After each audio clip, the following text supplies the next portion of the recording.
So is 2024 a good time to start a detailing business? There's a bunch of stuff going on in the world. There's wars, there's high interest rates, tons of layoffs from companies like Amazon, Google, UPS, Salesforce, even Nike, laying off thousands and thousands of employees. So I'm thinking to myself, I wanted to make a video that's gonna help those people and try and figure out and explain my situation. So there's two factors to all this stuff going on. A lot of those people getting laid off may be looking at alternatives, right? They're like, hey man, this normal job didn't work out for me. Maybe I should go out and start my own thing, start detailing cars. If you love detailing cars, it's a great way to make money, right? You already enjoy it, might as well do that. On the other side of that though, and along with the high interest rates, do people have money to spend on the luxury of getting their car detailed, or are they just gonna do it themselves? Well, I personally started my detailing business all the way back in 2005, and if you guys remember, the Great Recession of America started in the end of 2007. December 2007 and ran all the way into mid 2009. And I have to tell you guys, that is where I actually built my business. Now, when the economy is good, there are, at least in San Diego, hundreds and hundreds and hundreds of mobile detailers going around. There's detailing shops, they're popping up left, right, center. They're all over the place. When the Great Recession hit, when the economy goes sideways, a lot of those people back out of it because, hey, I'm not getting the influx of customers that I was normally getting before. This isn't working out, I have to close shop. For me, I doubled down. I got very, very serious about tracking my customers, following up with them. So the ones that I did get, I got them on a recurring basis, right? Always keeping that monthly income kind of steady and then growing on top of that with new customers. And back then, I didn't have all the benefits of like all these super easy to use apps to help track that. I just used basic Excel and it definitely worked, but it was kind of a pain. So guys, we're gonna go into the app that I use now to help track all my customers so you guys can actually build your base, communicate with them, accept payments, and then also a very new feature that is within the app, and it is buy now, pay later for your customers, meaning you do the job, you get paid right away, and then they're able to pay in like 3 or 4 installments or something like that. Now, let me be very, very clear. I don't recommend that anybody does that. I don't think that's a great way to financially, if you don't have the money for something up front, you shouldn't buy it, right? That's just basic household budgeting. But as a business owner, this may be a really great opportunity for you to be able to still, even though people may like, hey, I want a ceramic coating, but I don't want to spend the money right now because I'm nervous about things. If you give them the option to pay in installments, that may be able to bring you more customers in right away. Now, this new feature is within the app that I use for running my whole business, PocketSuite. I currently have, let's see here, 1,081 clients in my PocketSuite app. Obviously, not all of those are recurring customers, right? It's definitely not. I have a set of recurring customers that I do. Some of those will reach back out to me once a year, something like that. And then I still get a new influx of customers all the time. Again, with PocketSuite, I'm able to do everything just within that one platform, right? I do everything. I do all my communications with the customers. You get a free business line. So I text communicate with my customers. I can call them through that. It keeps everything within the app so I'm not confused. I have one phone, right? It's my personal phone. And then within it is my business line through PocketSuite. I'm also able to take all my payments, all that kind of stuff, and set up recurring messages so that I can continually follow up with them without me having to actually do it. You just set it up automated through the app. So now let's move back to starting your business in 2024. And what are your most important aspects to that? First off, guys, let's go over, say, 5 points, if I can think of 5 points. Number one, don't invest more than you're ready to invest, right? You don't have to go out and buy the most awesome van that's completely built out and incredible, right? Start off small. You can use a trailer. People even work out of the back of their cars, right? Set up a basic system that's gonna get the job done. I just did a video reviewing a Vevor polisher that's $45. Now, again, guys, if you're running the business and you're being serious about it, get a nice machine, right? I do recommend that.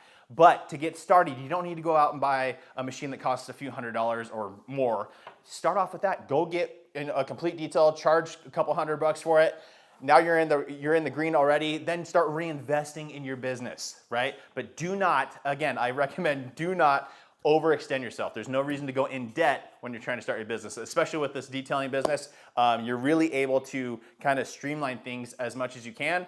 Start doing your friends and family, start networking outside of that, and then grow as you grow your equipment as you grow your sales. And once you're all set up, guys, you got to be able to be found, right? So try and set up a website. It doesn't have to be anything crazy. Just get something up that shows some of your before and after pictures, some of your previous work, as well as your pricing, at least a general outline of it. I personally keep my pricing very, very simple. I do it by size of vehicle, And then by package, I keep it very simple. I don't add on a bunch of extra stuff. I just try and keep it very streamlined. The customers are always happy because they know exactly what they're getting for the price. And then, again, with PocketSuite, they always tip because there is an option where as they check out, it auto prompts it to like, would you like to add a tip? And in my experience, they always do. So outside of a website, you're also going to, this is probably the absolutely most important part, set up a Google business listing. And that's gonna be item number 3. So your Google business listing is really the starting point of your online presence and how customers all across your city, county, whatever else can find you. Once you figure out how to optimize that and actually start building that, you can get all your reviews on there, which will also start to increase your ranking. And then you can also get listed on the map. So a lot of times for me, there's certain areas of San Diego.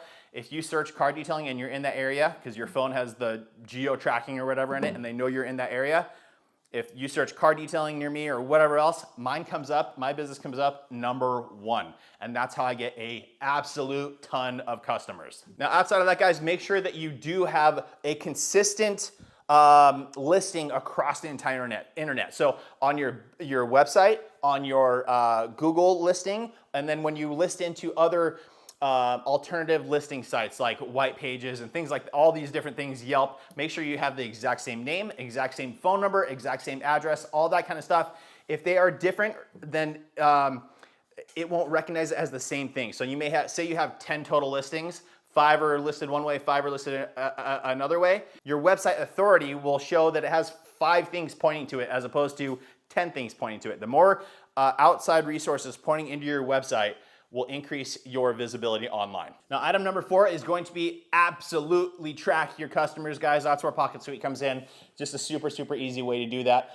They have a sign up program. I can't remember exactly what the details are. I'll link it down in the description for you guys, but it'll log you in straight into like a detailer's portal for it. So they already have some stuff preloaded within the app so you can kind of build off that. It's awesome. I love it. I've been using it for years now and couldn't be happier with it. And as you grow, you can actually grow with the app. So I previously have had a number of employees. You can upload all the information for other jobs. You can assign it to your employees. So if you do get a whole staff going, no worries, PocketSuite can handle that as well. And last thing, guys, number 5, this goes without saying, just do what you say you're gonna do. The basic rule of thumb is under promise and over deliver. All right, if somebody's expecting B and then they get an A+, they're gonna be so pumped, they're gonna write good reviews, they're always gonna come back to you and they're gonna refer you out to everyone.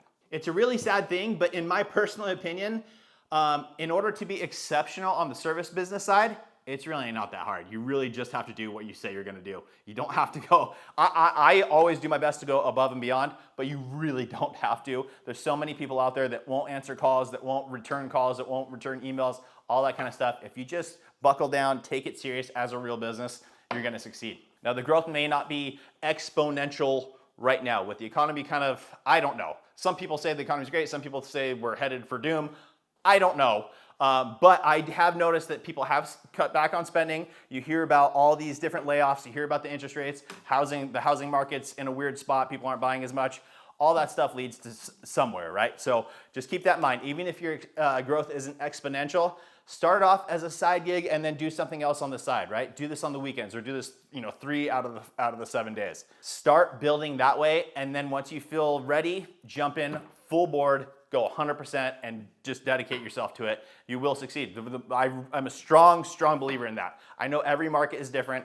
I know certain areas may not have the high ticket items, and what I charge may not be what you can charge in your area. What I charge isn't nearly as high as some other people. So, you just kind of, a good way to look at that is to look at your current market, look at the current detailers in the market, see what their pricing is. If you're brand new to it, know your worth, right? Definitely know your worth. You don't want to go in starting off heavily discounting everything because the customers that you're going to get aren't the ones that you want, right? Start off, know your worth. I wish all of you luck, guys, all the way throughout 2024 and beyond. Detailing is a fantastic business. It's all I've done for the last 19 years. Well, I guess I take that back, 17 years or so. And then recently with YouTube, I do YouTube videos as well, which is just on top of my full-time detailing business. But detailing is a fantastic thing. I still operate 99% of the time mobile. I have a shop, but I do just ceramic coatings out of there. Everything else is mobile. My customers are used to me coming to them. They like that service, so that's still where I'm at. But it's awesome, especially in San Diego. I put in headphones. The weather's typically great. We've had a lot of rain recently, but it's typically great. You're outside, you're just enjoying life. You're doing your own thing. No bosses are yelling at you. It's a great business. So again, guys, I hope that helps you. If you have any questions, comment down below. I'll try and answer as many as I can. Again, it's tricky. I know there's tons of things like what insurance do I need? What licensing do I need? And it's pretty simple typically. Just go down to your local city building and ask them, I want to start a business. I want to figure out exactly what it is. Typically, it's just a business license, things like that. We don't need crazy insurance bonds or anything like that. You do want to get insurance, and there's typically two different types. There's your general liability, meaning if you're working somewhere and you have a cord out and someone trips over a cord and tries to sue you, that covers you there. I believe, again, talk to your insurance agent, make sure that I'm not an insurance agent. But then there's also garage keeper's liability. A lot of people think that if you have a general liability policy and you damage the vehicle that you're working on, you're covered, and you're not. You need a garage keeper's liability policy. In California, those are getting extremely, extremely expensive. I don't know how the rest of the country is doing, but go get some quotes, see what you're comfortable with, and go from there. That's it for today's video, guys. I hope that helps. I know this is very off topic from what I normally do, just reviewing stuff, but I've been getting a lot of questions about starting a detailing business and all that kind of stuff. So I wanted to cover some points that I think are very, very important, and some tips and tricks on how to do it. Again, really just working hard and focusing is it. Use an app like PocketSuite so you can track everything and keep all your customers in one place. And again, don't overspend, right? You don't need to go in debt to get started. That's it, guys. I hope that helps. Please make sure to like the video, make sure you subscribe, turn on that notification bell, and we will see you on the next one.